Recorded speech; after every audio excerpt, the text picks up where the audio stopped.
no hay alto rendimiento sin hidrato de carbono. Que el cuerpo es comodón, como hidrato cuando lo voy a usar. La forma en la que el cuerpo aprovecha la energía del sol.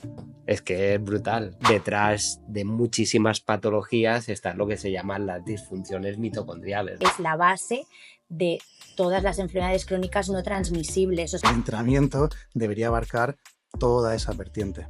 Más masa muscular, más células, más mitocondrias, por tanto, más energía gasto. Es decir, en el paciente sedentario es un marcador de mortalidad, el VO2. Que el ejercicio es mágico. Estamos trabajando en que dentro de 20 años podremos ser funcionales y no dependeremos de estar en una silla de ruedas. Se puede periodizar la alimentación y saber qué comer, cuándo y por qué en función de la actividad física y la intensidad que tú apliques. En de suplementación deportiva, lo único que hay evidencia sólida es Célula cancerígena, al fin y al cabo, lo que hace es hackear todo el sistema, ¿no? la dosificación del ejercicio. Es importante, hablemos de la patología que hablemos, incluso en pacientes sanos. Ese mapa metabólico del que hablábamos antes, ¿no? Con las pruebas de esfuerzo, que nos permita ver cómo es su estado metabólico. Brutal, las mitocondrias. No se trata de modas, se trata de evidencia. Ahora, la evidencia científica nos dice que para la salud y para el rendimiento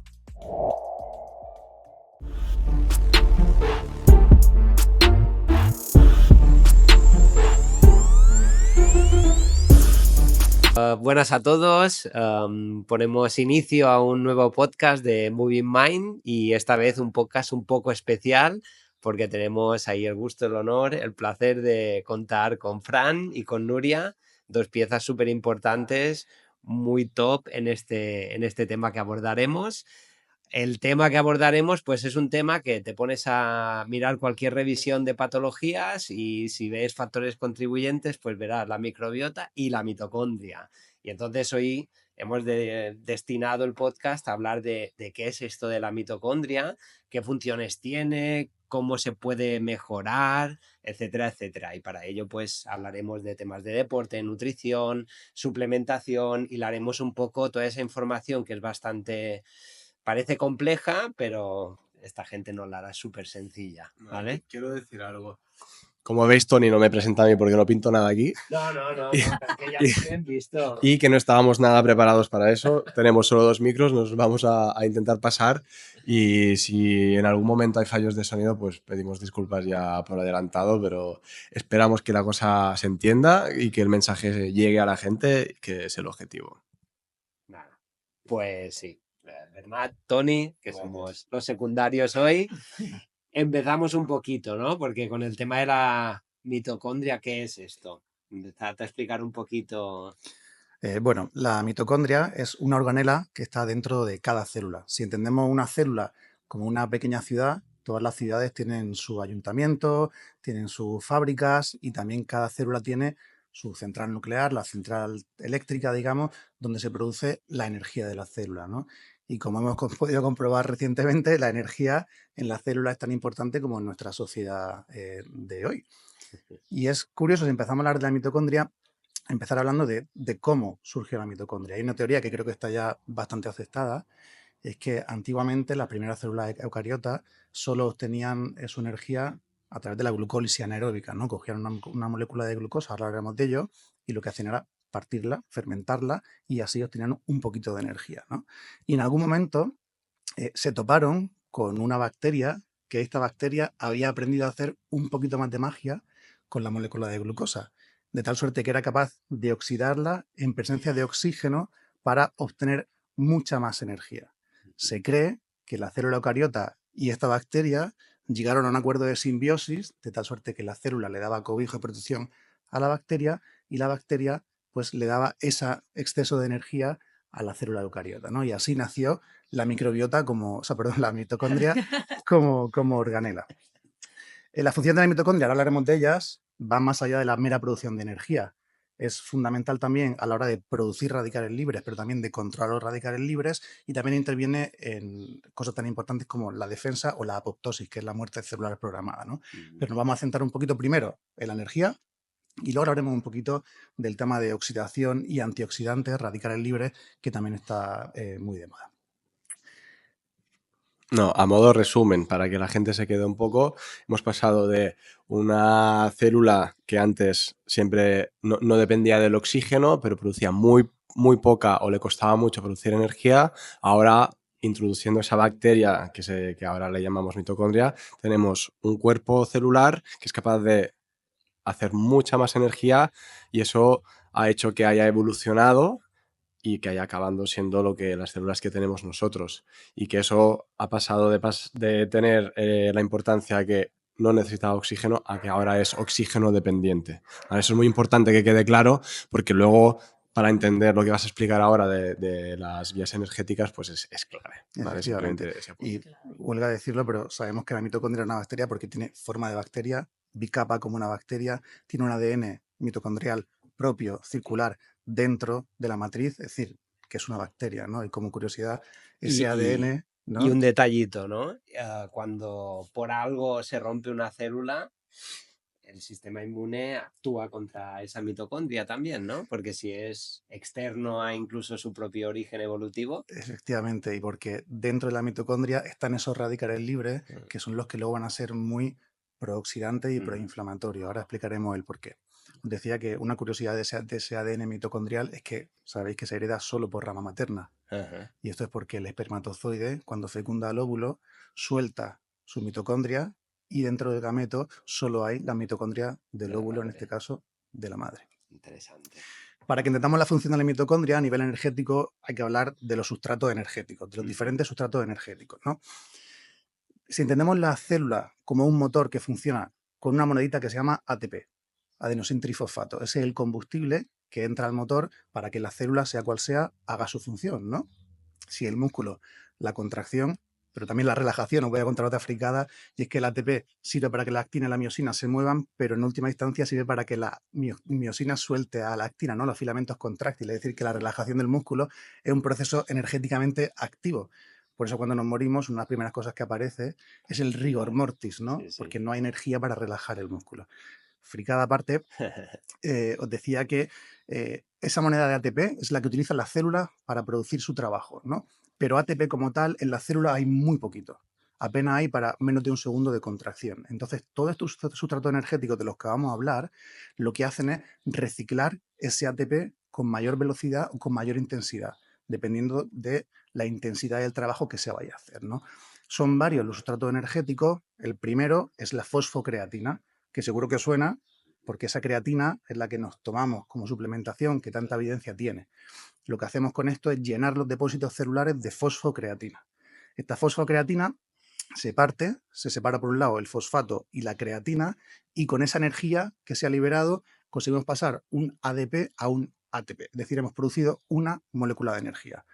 Ventajas, que es súper rápida; inconvenientes, que se agota muy rápido. Apenas hay 5 veces más creatina que ATP en la célula y se agota súper rápido.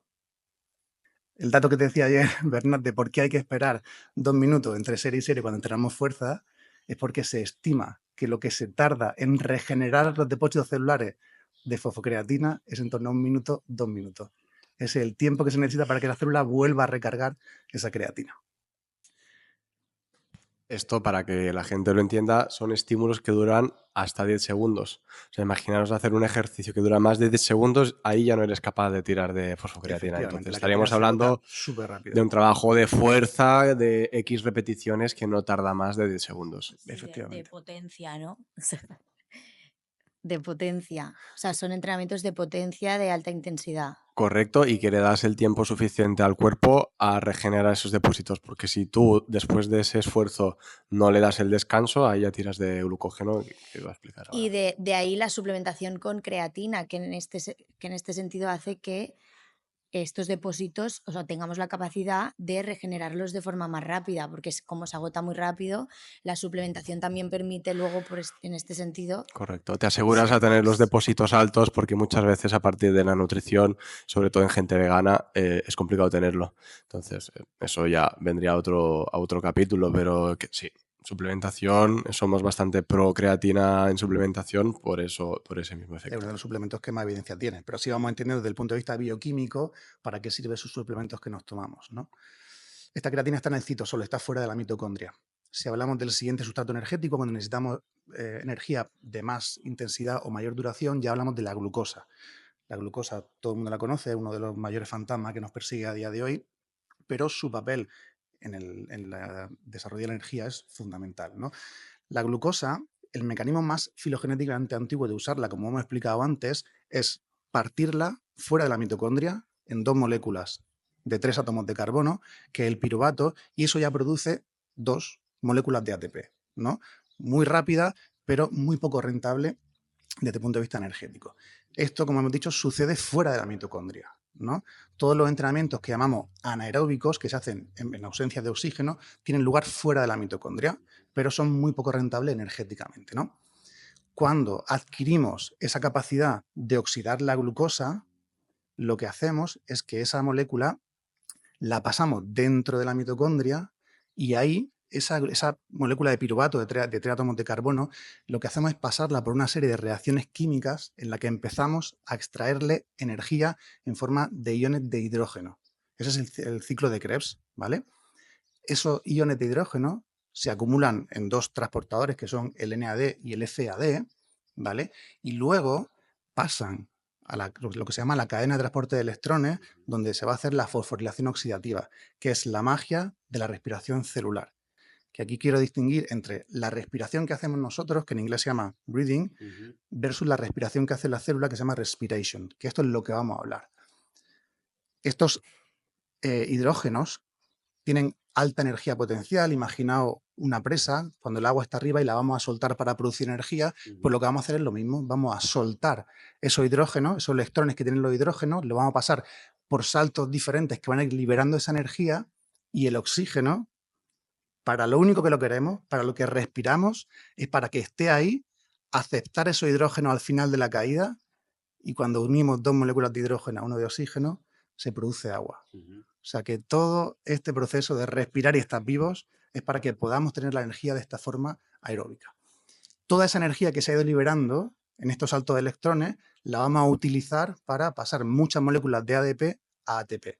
En concreto, producimos 36 moléculas por cada molécula de glucosa que se oxida de forma aeróbica en comparación con las 2 que se utilizaban de forma anaeróbica.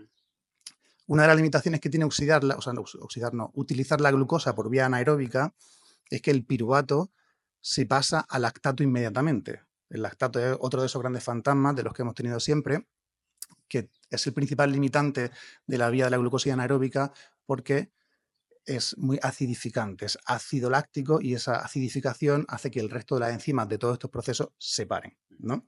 Luego hablaremos del papel del lactato como sustrato energético, pero también en patología, ¿no? Un sustrato energético más que puede utilizar la célula son las grasas. En ejercicio de mayor duración, menor intensidad, el cuerpo, la célula, puede pedir triglicéridos, ¿no? La grasa está almacenada en el tejido adiposo en forma de triglicéridos, que son glicerol y ácido graso, se liberan a la sangre, llegan al músculo. La célula, también fuera de la mitocondria, lo que hace es pasar los ácidos grasos a acetilcoenzima A y hace otra serie de reacciones, que es la beta-oxidación de los ácidos grasos, donde empezamos a producir moléculas de acetilcoenzima A que van a entrar al mismo ciclo de Krebs que hablábamos antes con la glucosa. Es decir, la vía final es la misma, es entrar a la mitocondria y producir energía de esa manera. ¿Cómo? Muy bien. Esos saltitos de agua que habías comentado. Efectivamente, sí. Otro dato curioso que quiero comentar, ya en segundo de carrera, en la asignatura de Medicina del Deporte, mi profesor decía que las grasas arden al fuego el hidrato de carbono. No sé si habéis escuchado esa expresión. No.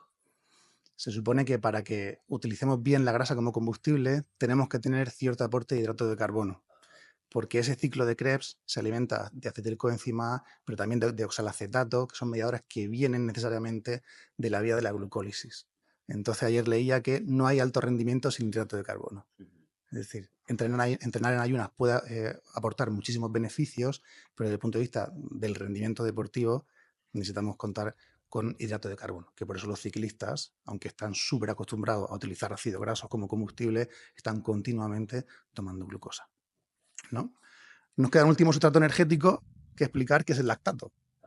Hasta ahora pensábamos que el lactato era solo un producto de desecho que nos hacía mal, pero ahora sabemos que el lactato puede ser utilizado también para producir energía. por dos vías se manda a la sangre y en el hígado se reconvierte en glucosa, pero también ahora sabemos que con unos transportadores ese lactato que hay fuera de la mitocondria se mete dentro de la mitocondria y se pasa también a acetilcoenzima, a piruvato, perdón, y entra también dentro del ciclo de Krebs. O sea que el lactato es también una fuente energética. De hecho, hay células que prefieren el lactato como sustrato principal. Por ejemplo, el miocardiocito funciona a base de lactato. De hecho, si miramos los niveles de lactato, nunca son 0. Siempre hay un 0,2, porque hay células que lo están utilizando como combustible de forma continua. Vale, y ahora ejerzo mi papel de poner toda esta información un poco a tierra, porque este inicio de podcast a lo mejor es un poco técnico, pero es que sienta las bases sobre las que vamos a hablar luego y es un poco importante porque a lo mejor ahora ya nos han abandonado 100 personas. Pero de todo lo que ha dicho, lo importante es que hay varias vías metabólicas, que algunas la energía se hace dentro de la mitocondria y otras no, y que dependiendo del momento, la intensidad y la duración del ejercicio, del esfuerzo, pues vamos a usar unas u otras, y no solo una u otra, sino más una que otra. No es algo que en ese momento solo uso los carbohidratos, sino que se van usando diferentes sustratos para generar la energía suficiente para ese ejercicio. Entonces estamos hablando primeramente de la creatina, que son estímulos de 10 segundos, luego con la glucosa sin oxígeno anaeróbico, que son pocos minutos, luego ya glucosa con oxígeno, que ya podemos durar una hora, un poco más, y la oxidación de las grasas, que ya ahí podemos tirar muchísimo porque el depósito de grasas es muy, muy grande y es muy eficiente. También nos faltaría la degradación de las proteínas, pero yo creo que no hace Es falta. que el ejercicio físico tiene muy poca importancia. Y habiendo otro sustrato energético en la proteína, es muy raro que se utilice como combustible. Los aminoácidos se pueden utilizar, sobre todo los de cadena ramificada, que por eso también es una suplementación bastante común, pero no es el principal combustible energético. Entonces, la capacidad que tiene la célula para utilizar los distintos combustibles es lo que se llama flexibilidad metabólica, y por eso hemos traído a Nuria para que nos hable sobre ella. Sí, este es un concepto brutal, la flexibilidad metabólica, que es un poco la capacidad del cuerpo de saber en qué punto pide un sustrato u otro, y ser capaz de adivinar y usar todas las vías es clave. Ahora nos va a explicar. Es clave porque al final, bueno, el concepto de flexibilidad metabólica es la capacidad por parte de las mitocondrias de utilizar un sustrato energético u otro en función de la actividad física o el momento en el que nos encontramos, ¿no? Entonces, una buena flexibilidad metabólica se define como la capacidad de usar la grasa en momentos de reposo, de vida cotidiana, y dejar el hidrato de carbono para momentos de alto impacto y de fuerza.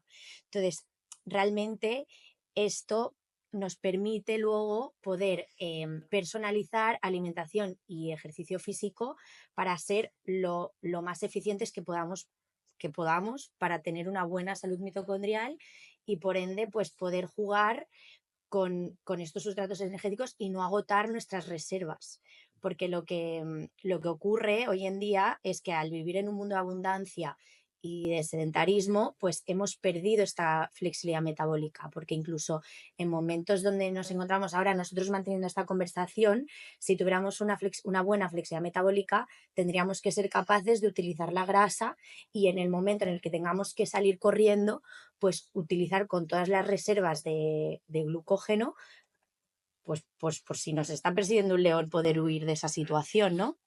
Entonces, hoy en día nos encontramos ante, como he dicho, mundo de abundancia, estamos todo el día utilizando el hidrato de carbono en total, o sea, todo el día, porque al final la forma en la que comemos y el mundo en el que vivimos, que estamos llenos de inputs condicionados por la industria alimentaria, pues esto hace que eso junto con el sedentarismo hayamos perdido como esa capacidad, porque el cuerpo es comodón. Entonces, hablando claro, hablando claro, esto es como si lo miráramos desde la parte económica o nosotros mismos en el día a día, pues si tengo dinero, ¿para qué voy a tirar de ahorros, no?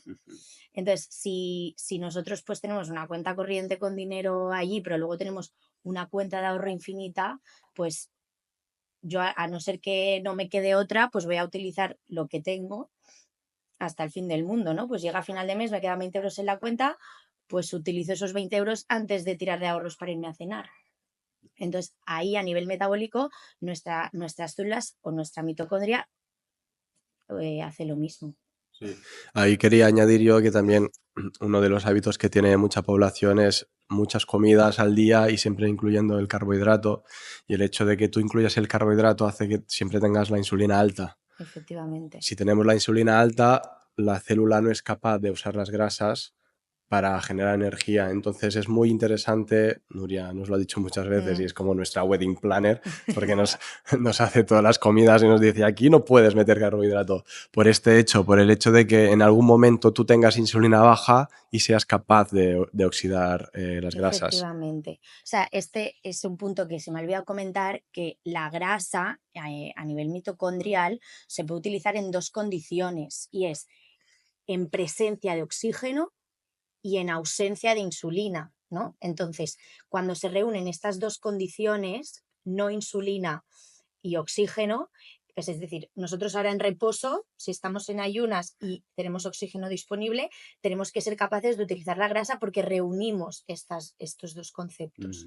En el momento en el que yo hago una ingesta rica en hidrato de carbono, pero voy a estar sentada 8 horas en una silla por mi horario laboral, ahí estoy promoviendo la inflexibilidad metabólica. ¿Por qué? Porque independientemente de que yo tenga oxígeno disponible, por tanto, podría usar la grasa, no lo hago porque la insulina está alta, porque me acabo de comer unas tostadas y un café con leche. Entonces se trata de individualizar y añadir, bueno, o periodización de hidrato de carbono, que se le llama, que es lo que acaba de decir Bernat, que es como hidrato cuando lo voy a usar, y el resto del día, si voy a estar sentada en una silla, pues intento promover esa flexibilidad metabólica. Déjame hablar un poco.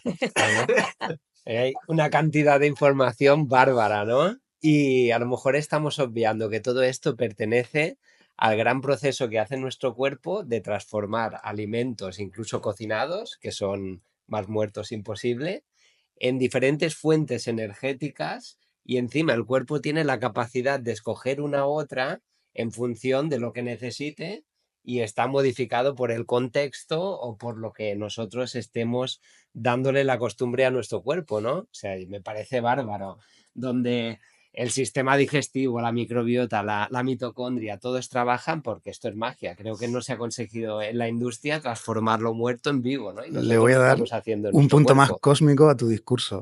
Es la forma en la que el cuerpo aprovecha la energía del sol.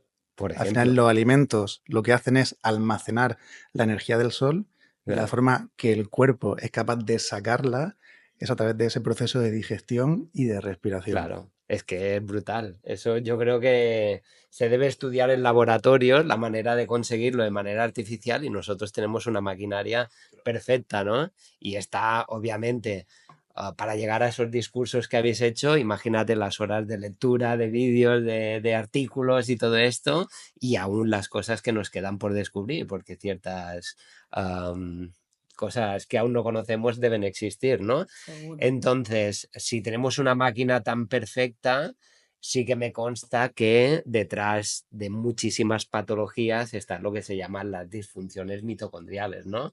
Porque basta ponerlo en cualquier buscador bibliográfico y la cantidad de patologías neurodegenerativas, etcétera, que tienen pues la palabrita de disfunción mitocondrial, que no es nada más que obviamente creo que también a lo mejor menos número de mitocondrias, pero que las mismas no funcionan de manera correcta, aun siendo máquinas tan perfectas, ¿no? ¿Qué es esto de una disfunción mitocondrial? Del mismo modo que hemos hablado de la flexibilidad metabólica, que es la capacidad del buen funcionamiento de la mitocondria a utilizar un sustrato energético u otro, la disfunción mitocondrial, como ha dicho Tony, es cierto que hoy en día la evidencia científica dice que es la base de todas las enfermedades crónicas no transmisibles. O sea, enseguida que nos ponemos a leer sobre alguna enfermedad crónica no transmisible, como una enfermedad neurodegenerativa o la obesidad, o, bueno, enfermedades, diabetes, cáncer, la base es una disfunción mitocondrial, ¿no? Entonces es no solo un fallo en la mitocondria, en su capacidad de obtener la energía de un sustrato energético u otro, sino que no es eficiente, ¿no? Pues tú puedes tener una buena función mitocondrial o no, y luego puedes tener una mala, no tener flexibilidad metabólica o sí tenerla. O sea, puedes utilizar bien los sustratos, pero no producir la energía suficiente. Entonces ahí es donde tienen un rol, por ejemplo, como ha dicho Fran al principio, los radicales libres. O sea, un fallo en la mitocondria es, del mismo modo que la misma mitocondria produce ATP y radicales libres, pues esa disfunción mitocondrial hace que esa propia mitocondria no pueda neutralizar esos radicales libres, ¿no? Importante también reseñar que nosotros nos estamos centrando en el músculo, pero la mitocondria está en todas las células, es decir, es la organela que le da energía pues, a la neurona para hacer su trabajo o al glóbulo blanco, al linfocito, para que hagan el suyo, ¿no? Entonces, como Nuria decía, la función va más allá de la mera producción de energía. El problema de utilizar el oxígeno como aceptor de electrones es que el oxígeno es una especie muy reactiva, ¿no? Por eso cuando dejamos algo fuera se oxida. El oxígeno en ese sentido es muy cabrón. De la misma forma que un motor de combustión produce monóxido de carbono y el mismo coche ya incorpora el catalizador para disminuir las emisiones, ¿no? Como subproductos de esta respiración celular se producen radicales libres. Mejor, especies reactivas de oxígeno, que son radicales libres como puede ser el anión superóxido, y también están unidas en forma de H2O2, como agua oxigenada, ¿no? Y la mitocondria tiene sus mismos mecanismos enzimáticos para tamponar estos radicales libres, que son realmente tóxicos. ¿Por qué? Porque pueden afectar al DNA mitocondrial, a las enzimas, a las proteínas y a la membrana celular, ¿no? Entonces, parte de esta función mitocondrial es tener a raya a estos radicales libres. Cuando hablamos de antioxidantes, todos estos suplementos, cremas que queramos tomar como antioxidantes, donde están actuando precisamente es a nivel de este tamponamiento dentro de la mitocondria, ¿no? Podemos hablar, hablamos antes del NADH, que en este caso no es un antioxidante, pero sí es uno de esos aceptores de hidrógenos que luego va a soltar al oxígeno. Pero, por ejemplo, la coenzima Q10, que está muy de moda, es uno de estos partes de la cadena transportadora de electrones, es decir, hace esa función de transportar los electrones, pero también de tamponar. El glutatión, que también está muy de moda, junto con la superóxido de inmutasa, son dos enzimas que también van a tamponar el ion superóxido y lo van a pasar a H2O2, agua oxigenada. Es decir, que son parte de este mecanismo de control de los radicales libres, es decir, antioxidantes. Y así yo creo que la gente va a empezar a enlazar conceptos del día a día con el porqué a nivel bioquímico. Y luego aquí quiero añadir que cuando también hablamos de mitocondrias, luego aquí podemos añadir el tema del estrés, porque el estrés en sí mismo lo que hace es que del mismo modo que produces ATP, produces muchos más radicales libres. Entonces, esta disfunción mitocondrial en cuanto al estrés, precisamente lo que hace el estrés es producir muchos radicales libres que no tenemos capacidad de neutralizar, y ahí se ve, por ejemplo, en la calorimetría indirecta, que es una prueba para medir la flexibilidad metabólica y la función mitocondrial, muchas veces se ve una disfunción mitocondrial, pero a la alza. O sea, esa persona está produciendo mucha más energía de lo que realmente se estimaría en una persona en esas condiciones, pues altura, peso, edad, y eso nos indica no que esa persona tiene un metabolismo acelerado, sino que está produciendo mucha energía pues por un estado ansioso de estrés y a la vez radicales libres. Yo siempre se lo explico a mis pacientes con la influencia, ¿no?, que tienen las emociones o el estrés desde el punto de vista bioquímico en cuanto al uso de sustrato energético. Siempre se lo explico con cuando Keila y yo nos decimos la calorimetría, ¿no? Sí. Yo lo acabo de dejar con mi ex, estaba en un momento horroroso, la cabeza me iba a 1000, pero claro, yo corría, yo andaba en bici y yo pensaba que iba a reventar aquello, ¿no?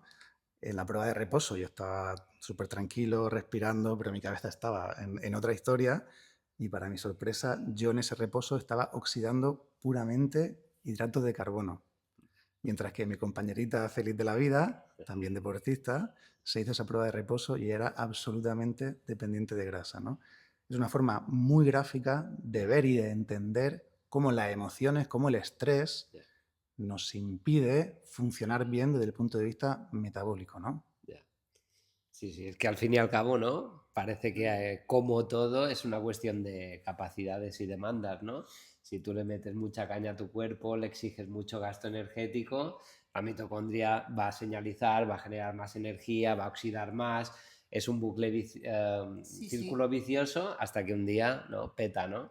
Y todo se va al garete y empiezan a descomponerse los sistemas y cuanto más tiempo pase, más desastre hay, ¿no? Y en ese sentido, el otro día leía que el ejercicio físico es una forma de someter a un estrés controlado a la célula, a la mitocondria, para entrenarles de cara a que luego sean capaces de gestionar otro tipo de estrés de forma correcta. Claro, es que lo importante es que el estrés sea agudo y que no sea crónico, que no sea mantenido. Me gustaría resaltar la importancia o la data que nos da el hecho de medir con la calirometría tanto la prueba que haces en reposo como la prueba que haces submáxima. En reposo vemos la flexibilidad metabólica en cuanto a cómo estás un poco, lo que decía Fran, si estás estresado, si no estás estresado, si eres capaz, si eres un yonki de los carbs o eres capaz de, en esa intensidad que es de reposo, poder usar la grasa, que sería el sustrato energético correcto, ¿vale? Y si eso no pasa, es que algo malo está pasando. Ya hay varias estrategias nutricionales que pueden ayudarte. Y luego está la prueba submáxima, ¿no? Donde tú haces un test incremental en cuanto a intensidad y a partir de ahí tú ves qué sustrato estás usando en X intensidades y puedes sacar los umbrales ventilatorios, puedes sacar tu E2+, que seguramente luego salga porque es un indicador súper importante, y puedes ver que al final lo más importante en rendimiento y en salud también, porque se extrapola todo, es tener el inicio de la intensidad baja, que sea muy poco dependiente de glucógeno, que tú seas capaz de hacer mucho tiempo usando grasas, porque eso significa que tu sistema está funcionando bien, que desde el momento en el que tú coges aire hasta que la mitocondria lo usa para generar esa moneda energética, que es el ATP, todo está funcionando bien. Si algo de todo esto no funciona bien, seguramente tu cuerpo está percibiendo más esfuerzo del que toca y a partir de ahí ya empiezas a usar hidratos de carbono. O directamente ya usas una vía que no necesita oxígeno porque necesitas más energía, aunque no sea tan eficiente. Entonces, no sé si quieres añadir algo, pero a mí me resulta interesante resaltar eso, que en las pruebas de esfuerzo se saca información súper relevante, no tanto en rendimiento, porque se ve mucho en rendimiento, atletas y tal, pero en gente que para su salud quiere tener unos parámetros que luego te sirvan a ti para generar una estrategia nutricional mucho más accurate, más precisa, perdón, eso es muy pedante, más precisa, me parece súper potente. Y ese es el discurso que veníamos teniendo, ¿no? La importancia de trasladar una prueba como, en este caso, la calorimetría indirecta, pero también la ergoespirometría, pasarla del mundo del deporte al mundo de la salud, ¿no? Porque nos da información súper valiosa sobre cómo están esos metabolismos. Y también lo que hablábamos antes, la gente que entrena, esos gym bros y esas gym sis que entrenan fuerza, todos esos mecanismos enzimáticos que intervienen en el entrenamiento de fuerza están fuera de la mitocondria, como hemos explicado, ¿no? Para que la mitocondria se ponga en marcha hace falta un entrenamiento más de tipo aeróbico, cardio o la alta intensidad, que también trabaja mucho la mitocondria, ¿no? Entonces hay que entender que de cara a estar sanos metabólicamente, además de entrenamiento de fuerza, hay que añadir entrenamiento de cardio. ¿Y qué diferencia habría en estrategias en cuanto a que un tipo de ejercicio te genere ciertos beneficios en la mitocondria, aumenta el número de mitocondrias, se hacen más eficientes, tienen más espacio? Las dos cosas. Mira, cuando hablamos de entrenamiento aeróbico quiere decir que se hace en presencia de oxígeno, ¿no? O de cardio, es cardiopulmonar, ¿no? Las dos cosas hablan de lo mismo, pero no son lo mismo. Cuando nosotros hacemos un entrenamiento de resistencia, que es como se llama, o sea, de una baja carga continuada en el tiempo, hay adaptaciones dentro del cuerpo a muchos niveles. Desde el punto de vista orgánico de la anatomía, a nivel cardio y pulmonar, existen adaptaciones como que, por ejemplo, el ventrículo izquierdo se dilata, ganamos volumen latido, ganamos volumen sistólico, eso nos permite bajar la frecuencia cardíaca. A nivel pulmonar, los alveolos se vascularizan mucho más, son más eficientes a la hora de sacar el oxígeno del aire y vaciar el CO2. A nivel del músculo se produce aumento de la vascularización, aumento de la capacitancia del músculo, pero también a nivel enzimático se produce un entrenamiento enzimático, ¿no? Entonces tenemos adaptaciones desde el punto de vista cardiopulmonar, pero también tenemos adaptaciones desde el punto de vista enzimático, es decir, aeróbico, de todo ese metabolismo aeróbico dentro de la mitocondria del que hemos ido hablando, ¿no? Entonces son todas las adaptaciones que hace el cuerpo para responder a ese entrenamiento de resistencia. Y en cambio, si nos vamos a un corta duración, alta Si intensidad, hacemos alta intensidad o entrenamiento de fuerza, sí. no ponemos en marcha todos esos mecanismos de dependencia de energía de la mitocondria, sino que todo eso se trabaja en el citosol, ¿vale? Incluso a nivel cardiopulmonar, las adaptaciones son muy diferentes. El corazón del deportista, el de los ciclistas, el de los corredores, no se da en el entrenador de fuerza, porque las adaptaciones son completamente diferentes. Por eso es la importancia de intercalar los dos tipos de entrenamiento. Hay que trabajar todos los tipos de ejercicio, ¿no? Para Efectivamente. tener los diferentes beneficios Si en las hablamos- diferentes sí, partes de la célula. Si hablamos de las cualidades físicas básicas, no solo son la fuerza, son la resistencia, son la velocidad, son la coordinación y el equilibrio. Es decir, que el entrenamiento debería abarcar todas esas vertientes. Yo quiero añadir que en cuanto a lo que hablábamos ahora, yo en consulta siempre explico lo mismo, y es que tendríamos que ser pues, atletas híbridos en este sentido y darle importancia a lo importante en cada momento, ¿no? Entonces, por ejemplo, sabiendo que para ganar flexibilidad metabólica tienes que tener mitocondrias muchas, ¿vale? Porque quizás no lo hemos dicho antes, pero en una célula no hay una mitocondria, hay mogollón, ¿vale? Entonces, claro, esto lo podemos entrenar. ¿Cómo? Pues en la famosa zona 2, pues en ejercicio aeróbico en presencia de oxígeno de larga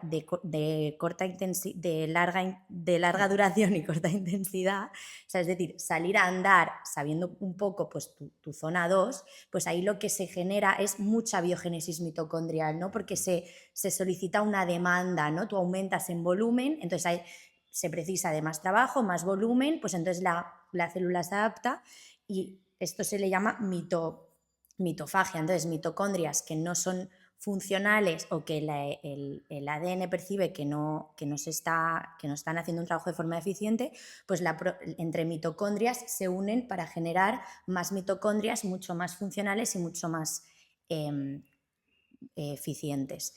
Esto en zona 2. Y luego pues ya adaptándolo en ejercicio de fuerza o ejercicio de alta intensidad, pues por ejemplo, como ha dicho Fran, es cierto que en el entreno de fuerza no se generan adaptaciones dentro de la mitocondria como tal, sino que es en el citosol, pero sí que a más masa muscular, más células, más mitocondrias, por tanto, más energía gasto. Entonces vendríamos a tener muchas mitocondrias dentro de la célula, pero luego a más masa muscular tenemos más volumen para tener más células y por tanto más mitocondrias.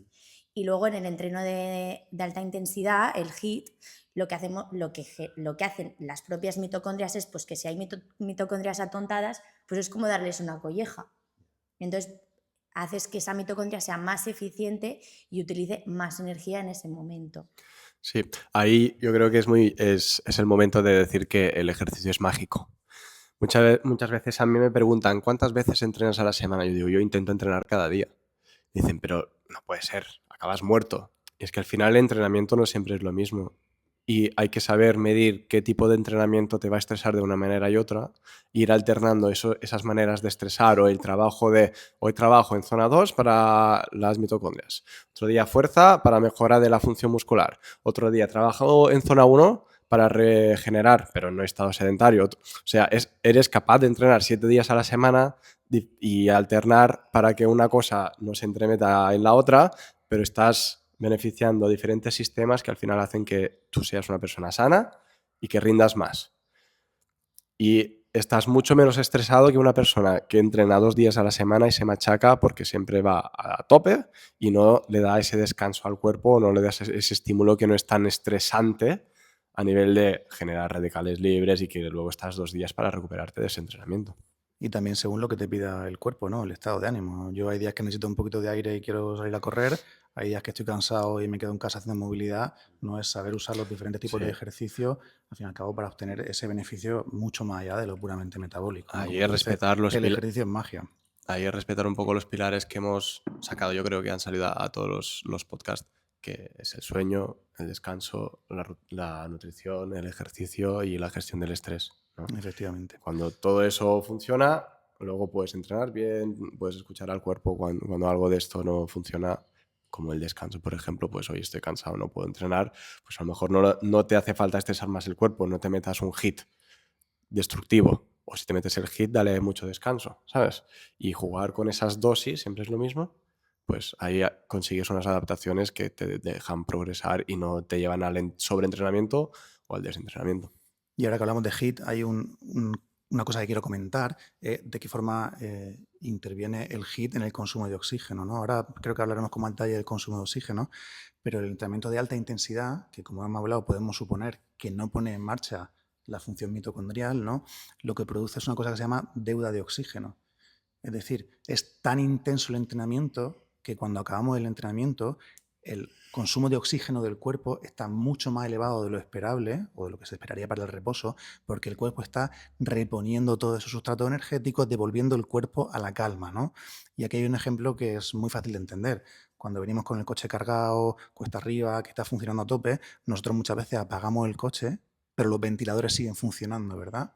Para enfriar el motor. Pues ese es el consumo de oxígeno, la deuda de oxígeno que genera la alta intensidad en el cuerpo, y por eso tiene ese efecto que es doblemente beneficioso, porque trabajamos las dos vertientes. Lo que pasa que si, ¿no?, el ejercicio es magia y cada modalidad tiene esos beneficios, es casi como un fármaco, se debería dosificar como si fuese un fármaco, ¿no? Sí, si Entonces, hablamos de prescripción de ejercicio físico, tenemos que, es igual que un fármaco, es claro, intensidad, dosis y frecuencia. Es decir, sí, que lo digo porque mucha gente se cree que trabaja fuerza y no trabaja fuerza, se cree que está en zona 2 cuando se va a caminar y realmente no está en zona 2, con lo cual todos estos beneficios no los tiene, ¿no?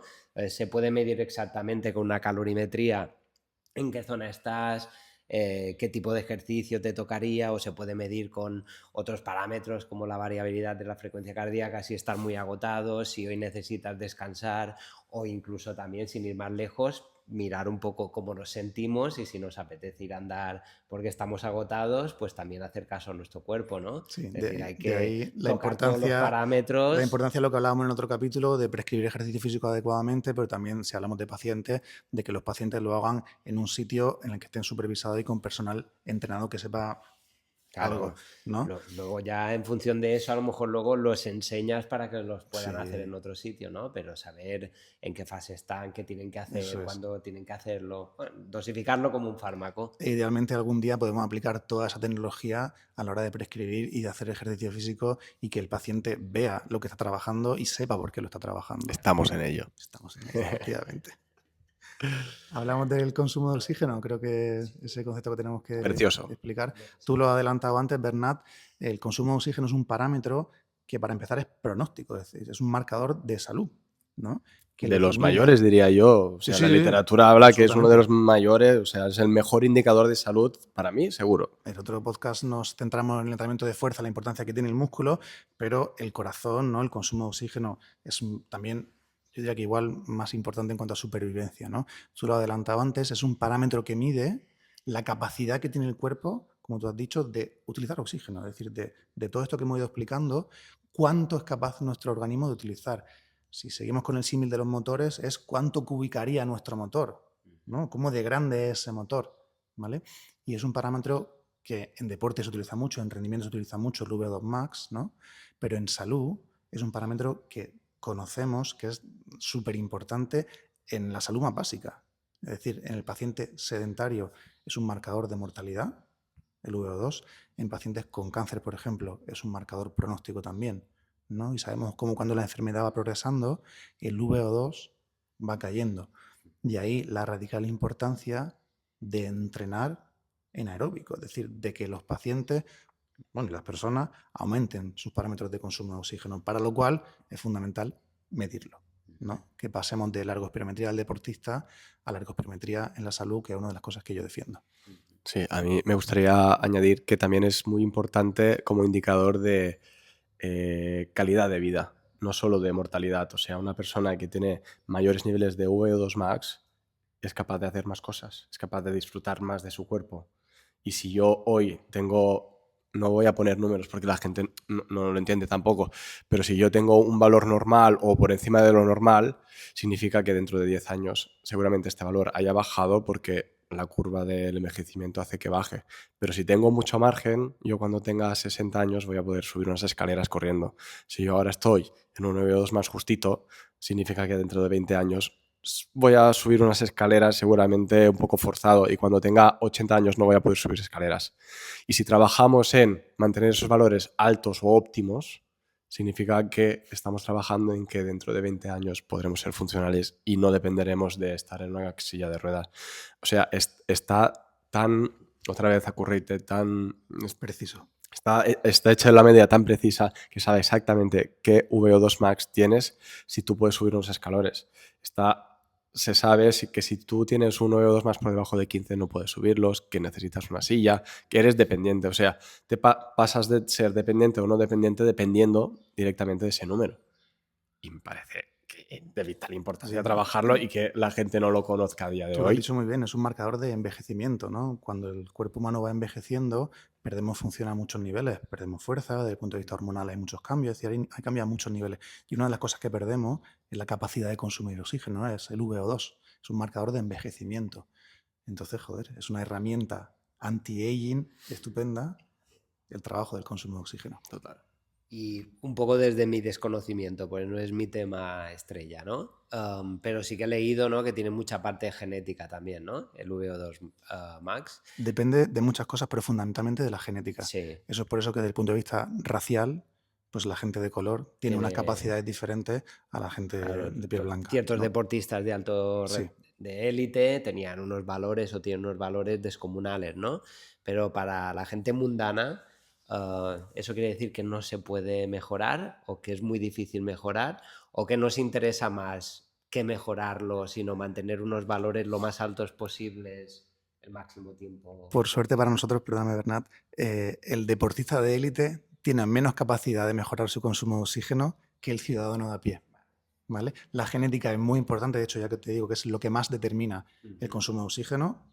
Pues tenemos un Pogačar, que es un fuera de serie, ¿no? O tenemos un Usain Bolt, que son fuera de serie porque su genética se lo permite, ¿no? Pero más allá de eso, el sexo, la edad y el entrenamiento es lo que determinan el consumo de oxígeno. Sexo y edad no podemos cambiarlo, pero en el entrenamiento sí que podemos influir. Y como te digo, el paciente que no está entrenado es el que más capacidad de mejoría tiene en su consumo de oxígeno. Y le añado la ausencia de patología, porque al final es un parámetro que engloba todo. Ya he dicho que desde el momento en el que cogemos aire y se procesa, como explicaba antes Fran, todo hasta llegar a la mitocondria y que se haga la moneda de ATP, pasan muchas cosas.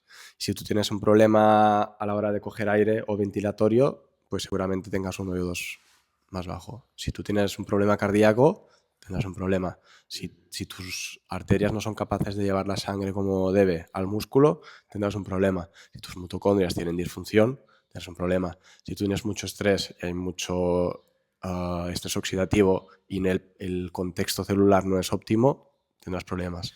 Dentro de medicina, la rama donde más se utiliza la ergoespirometría es en cardiología, ¿no? Un derivado de la prueba de esfuerzo con consumo de oxígeno se utiliza mucho en cardiología, ¿no? Y aquí se entiende muy bien de qué forma puede representar la patología. Cuando ese corazón disfunciona, de muchas maneras, tiene un reflejo maravilloso en la gráfica de Wassermann, ¿no?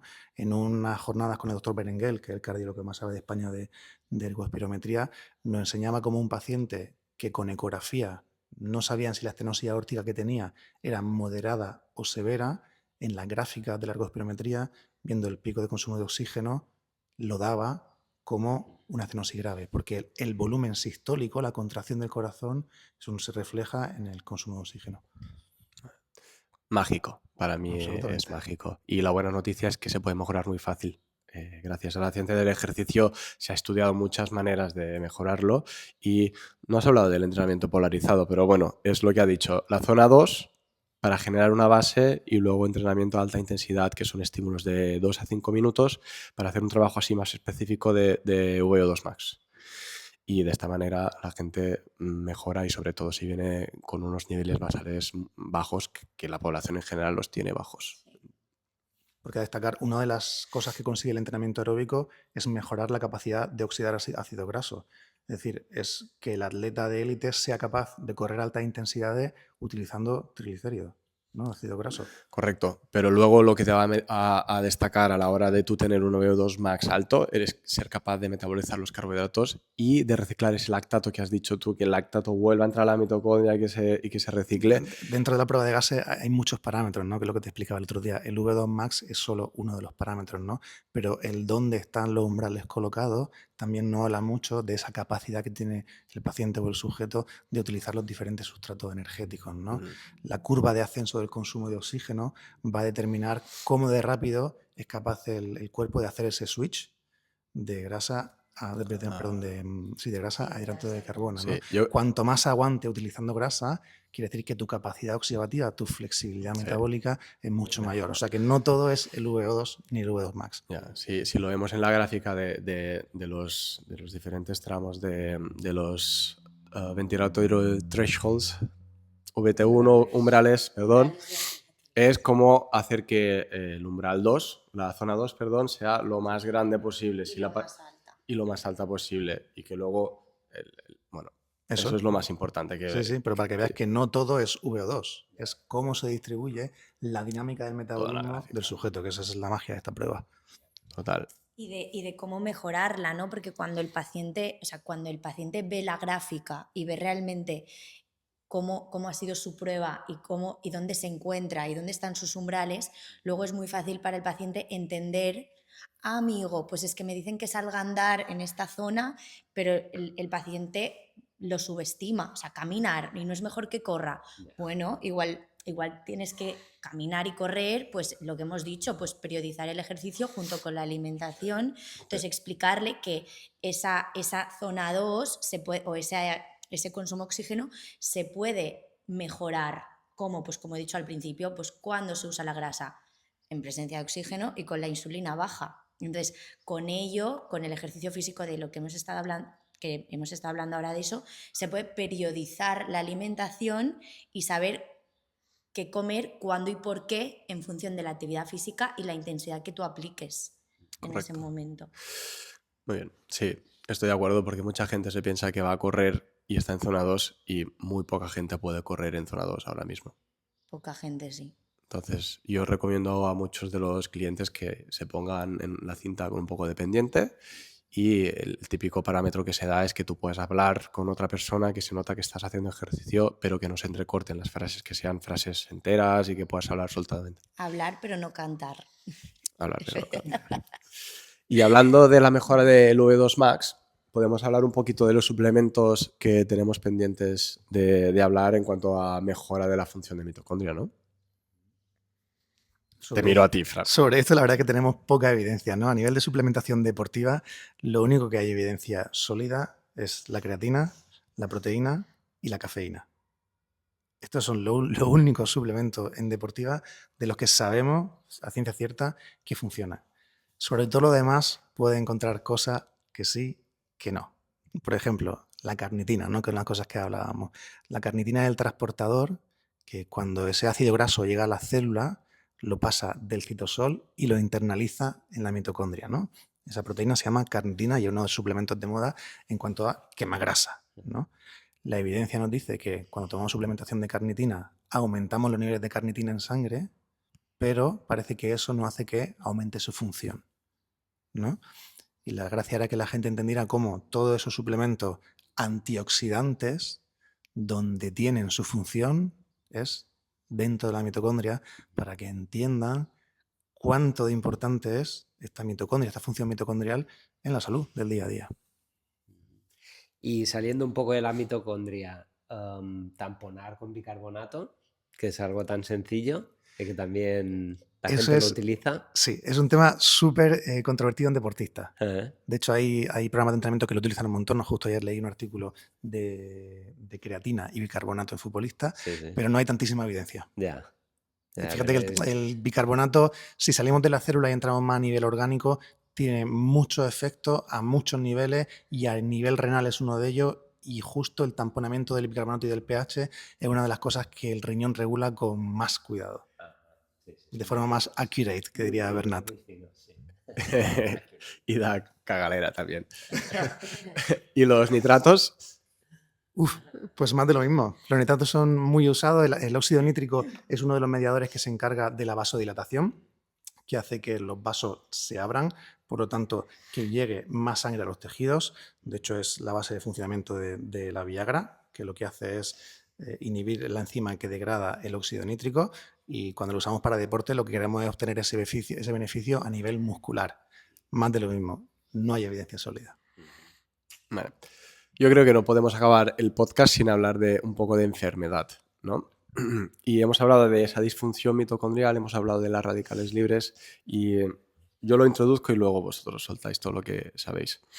Quiero que hables seguro del efecto Warburg, porque me parece espectacular que eso saliera hace tanto tiempo y que ahora se le dé el significado que tiene. Y luego del tema de contexto celular en cuanto a radicales libres, cuando en el citoplasma hay una situación no sana o que se acumulan muchos radicales libres o tal, ¿cómo afecta eso a la enfermedad? No sé si me he explicado ahí. El efecto Warburg del que hablas es un artículo que salió en el año 70, creo recordar, que dice que las células tumorales prefieren utilizar la vía de la glucólisis anaeróbica aún en presencia de oxígeno. Es decir, que la glucosa es su sustrato predilecto y que además la van a utilizar por la vía en ausencia de oxígeno que produce lactato, ¿no? Esto no es una teoría del origen del cáncer, pero sí es una disfunción de las células tumorales, ¿no? Y una de las vías de tratamiento es que si trabajamos en devolver esa mitocondria a su función normal, podríamos mejorar el aporte del sustrato energético, ¿no? Respecto a lo que tú dices, si antes hablamos de la función de la mitocondria en cuanto a obtención de energía, pensemos que esos radicales libres que tiene la mitocondria también son un arma de ataque, ¿vale? El glóbulo blanco, cuando nos defiende de las bacterias, parte de su cosa, de la cosa que hace es comérsela, hacer una fagocitosis y destruirla utilizando todas esas especies reactivas de oxígeno, ¿no?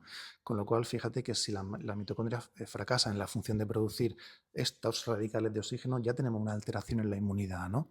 Vamos un paso más allá.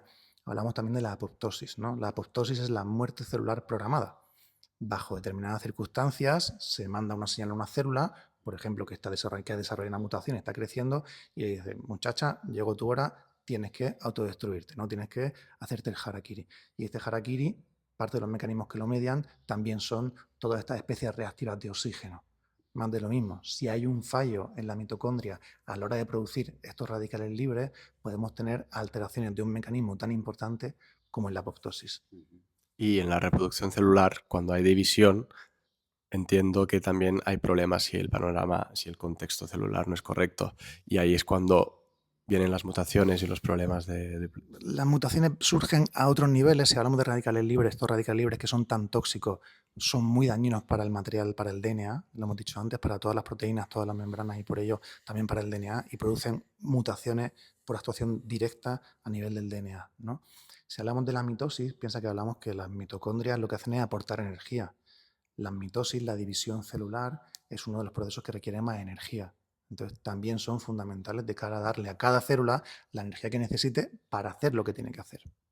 Y la célula cancerígena, al fin y al cabo, lo que hace es hackear todo el sistema, ¿no? Y darle la vuelta, metabólicamente hace lo A muchos contrario, niveles. se esconde del sistema inmune para que no sea detectado y atacado, y luego con el lactato también tiene algo peculiar, ¿o no? Lo que hablábamos antes, Lo que el efecto hablábamos Warburg, del sí. efecto Warburg, La célula de tumoral tiene generar demasiado lactato Sí. debido a que todo lo transporta Eso fuera es. de la mitocondria, ¿no? La célula tumoral tiene muchísimos mecanismos de escape, es decir, de supervivencia, tanto a nivel energético y enzimático como a nivel del sistema inmune, se la apaña para esconderse y hacer lo suyo, que es reproducirse, ¿no? Y lo que hablamos del lactato es que prefiere utilizar la glucosa siempre por vía anaeróbica en lugar de otro sustrato energético. Entonces, en estos pacientes, a lo mejor teniendo en cuenta esto, la dosificación del ejercicio también tiene un papel crucial, ¿no? Siempre. La dosificación del ejercicio es importante, hablemos de la patología que hablemos, incluso en pacientes sanos. Siempre. Pero en el paciente que sabemos que subyace una disfunción mitocondrial, creo que es mucho más importante tener ese mapa metabólico del que hablábamos antes, ¿no? Con las pruebas de esfuerzo, que nos permita ver cómo es su estado metabólico también que le permita al paciente ver lo que hablaba Nuria, esa disfunción, y a nosotros ir viendo cómo se modifica Ujú, esa capacidad de la mitocondria del paciente claro, de ir evolucionando. muy bien. Bien, bien. Sí, sí. Luego, la siguiente parte también la hemos abordado, ¿no? ¿Qué has dicho de los antioxidantes a nivel de patología? Sí. Sí, yo creo que más o menos ha salido todo. Resaltar la importancia otra vez de ejercicio y de saber dosificar ese ejercicio, porque ahora que estamos hablando de pacientes con cáncer, que ya son un tipo de paciente que viene con una toxicidad muy alta por los tratamientos que se les ofrece, que ya viene con una capacidad bastante mermada en cuanto a capacidad metabólica. Si tú a esas personas, igual en cáncer que con otras patologías, pero sobre todo en cáncer vemos que si tú le metes un estrés muy grande durante el ejercicio, a lo mejor no le estás dando un beneficio, sino todo lo contrario. Lo estás estresando más, estás creando más radicales libres, etcétera, etcétera. Entonces, es muy importante que el profesional de salud en la sala sepa cómo gestionar las cargas, sepa qué estímulos son buenos y cuáles no, qué descansos darle y cómo darse ese descanso y cómo medir los parámetros, porque si es que al final, si lo que se puede medir se puede mejorar. Si te viene ese paciente ya con una ergospirometría hecha, con unas bases de fuerza hechas y tú tienes esos parámetros, los puedes ir comparando y puedes ir jugando con ellos y sabes hasta dónde lo puedes apretar y hasta dónde no. Y luego sabes durante el tratamiento lo que ha perdido y cómo podemos ir mejorándolo. Brutal, las mitocondrias, ¿eh? Muy bien. Todo empezó con una bacteria y al final estamos aquí hablando de zonas de entrenamiento. La ciencia evoluciona mucho y te da a reflexionar sobre cómo ha evolucionado. Yo me acuerdo de lo que hablaba hace 10 años y me equivocaba muchísimo. Y ahora estamos hablando de esto y a lo mejor nos estamos equivocando también o estamos diciendo algunas cosas incorrectas. Y yo creo que dentro de 10 años vamos a volver a repetir un podcast y diremos, mira, vamos más por ahí que por allá, pero ahora la evidencia científica nos dice que para la salud y para el rendimiento, zona 2, intensidades altas, pilares, en cuanto a sueño, estrés, quiero resaltar la importancia del estrés, y poca cosa más, y saber gestionar todo eso dentro de tu día a día, de la sociedad en la que vivimos actualmente y respaldarte de profesionales para que te ayuden de una profesional como Nuria o como Fran, que te ayuden a ser tus wedding planners y que te estructuren un poco tu día a día para que sea todo más fácil. Porque cuando a mí me pasó que cuando empecé con Nuria me decía cosas que yo ya sabía, pero que no las había integrado en mi día a día, porque siempre necesitas un ojo externo, tanto en la parte del entrenamiento como en la nutrición, que te diga cómo hacer las cosas, porque te das cuenta de muchas cosas que tú obvias de manera inconsciente porque no te gusta lo que te van a decir.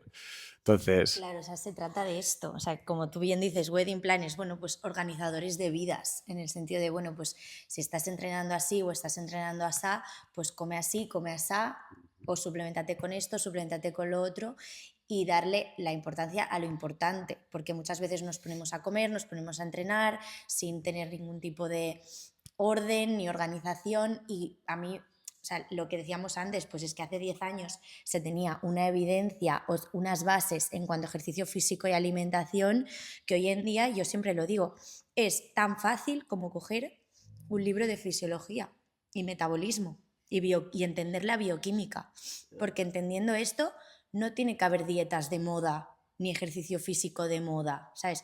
No se trata de modas, se trata de evidencia y de que haya un sostén debajo de todo lo que estás haciendo. A mí me vienen muchos pacientes a consulta hablándome de tipos de dietas o que han estado fluctuando en cuanto a alimentación toda la vida y que no quieren y yo les digo, a ver, que yo no voy a hacer ningún tipo de dieta, si yo simplemente te voy a decir qué comer, cuándo y por qué, y luego pues mi rol y el rol de los profesionales de salud es entender y escuchar al paciente que tienes delante para ofrecerle lograr su mejor versión. No se trata de tener un papel y la dieta y el protocolo, porque a lo mejor viene un paciente que está entrenando, simplemente hay que saber, tiene que entender que no se trata tanto de entrenar, sino de entrenar, pero saber qué está entrenando y cómo tiene que comer, o sea, organizar, y luego pues simplemente viene un paciente que ni siquiera tiene una base en cuanto a ejercicio físico y explicarle que, bueno, pues quizás me basta con que entrene de esta forma y que empiece por unas bases y a partir de ahí poder mejorar, que es lo que ha dicho Fran. O sea, una persona con 0 base en cuanto a actividad física, a la mínima va a notar que va a mejorar, y si eso lo puedes organizar y enseñarle que la alimentación detrás de todo eso tiene un rol, pues el paciente va a estar aún más motivado, porque, ostras, pues no quiere decir que tienes que demonizar el hidrato de carbono como se ha hecho toda la vida, no se trata de demonizar, se trata de, si entrenas así o entrenas así, vas a poder comer de esta forma y el paciente mismo pues motivarse alrededor de ello, sin tener que restringir todos los días de su vida. Bueno, habrá días que tendrás que restringir un poco y días que menos, pero la decisión está en él, no en algo estipulado. Muy bien, perfecto. Menos es más muchas veces, ¿no? Yo creo que podemos dar por finalizado el podcast, dar las gracias a Nuria y a Fran por compartir su friquismo con nosotros. Espero que el mensaje haya llegado y que la gente se vea algo de ahí, que si necesitan algo que contacten con nosotros, ya tienen varios canales para hacerlo porque estamos encantados de ayudar. Y no sé si quieres añadir algo, Tony. Yo ya creo que está todo dicho. Al final, como en muchos podcasts, todo se basa en generar los hábitos en el paciente de la manera más individualizada, y al fin y al cabo todos trabajamos en equipo, uno aporta una idea, el otro la otra, y el paciente es el captor, el aceptor, y el que depende de él llevar a cabo todos esos consejos que le intentamos dar, que son fáciles pero a veces difíciles de llevar a su vida diaria. Y yo creo que hemos dado muchísima información, ¿vale? Mucha, a veces un poco técnica, pero siempre intentando llevarlo a la práctica. Pero bueno, cualquier duda, aquí estamos, ¿vale? Muy bien, buen trabajo. Gracias. Gracias.